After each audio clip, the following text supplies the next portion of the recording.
I'm Leilani Farha, the UN Special Rapporteur on the right to housing.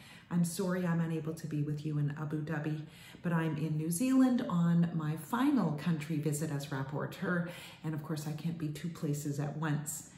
I am delighted, however, to offer my congratulations to the two winners of the 2019 Habitat Awards. These two projects exemplify innovation in the way they approach their work and contribute to the realization of the right to housing in very different ways. I'm always amazed at the creativity and efficacy of on-the-ground advocacy that I see, and that I'm so lucky to see every day in my job as Special Rapporteur as I travel the world. And I am particularly heartened when those advocacy efforts are aimed at benefiting the most vulnerable populations. And I think both of the award winners' projects are very much in keeping with that vision and with that outcome. Viviendas para las entidades social is a really important project and very kind of current, in my opinion. So many housing conversations in cities across the globe center on the irony that there are often many vacant buildings, on the one hand, empty, abandoned, and many people living in homelessness or desperately in need of some kind of accommodation or better accommodation. And Habitat3's Viviendas project sort of breaks the irony and brings together those two things. Acting as an intermediary in this area is such a brilliant positioning and so important because it's such a difficult terrain to travel, how to make use of these properties. So by bringing together the owners with social organizations that can actually revitalize these buildings and help to house the most vulnerable people and provide social supports for them is such a needed thing in the here and now when so many people are talking about a lack of housing supply. And this is a way in which to reclaim buildings and put them to use toward ensuring the realization of the right to adequate housing for the most vulnerable populations. So a heartfelt thanks for your work. And I will say that I think this project could be scalable at a global level.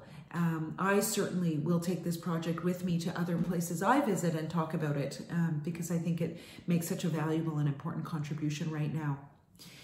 The Dignity and Human Rights of Indigenous Tribal Communities project in Karnataka, India, led by ActionAid and the Koraga Federation, is equally important project. It might be very particular to the position of a certain population, the Koraga population. So in that way, might not be scalable on a global level. But I was very much moved by this project.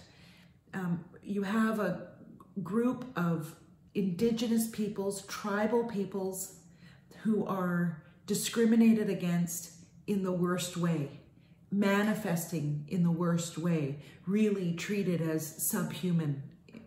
There's no other way of saying it.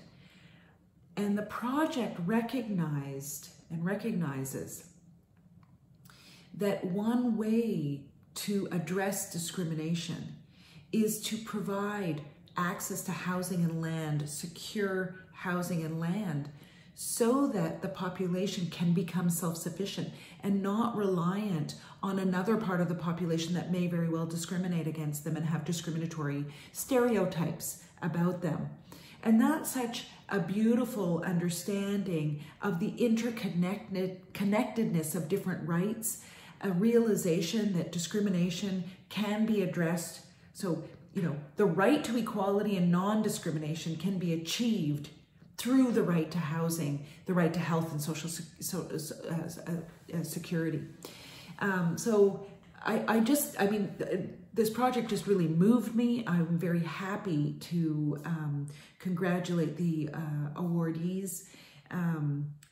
addressing discrimination is something that is just something that we as society are going to have to continuously do. We have to be continuously vigilant against discrimination.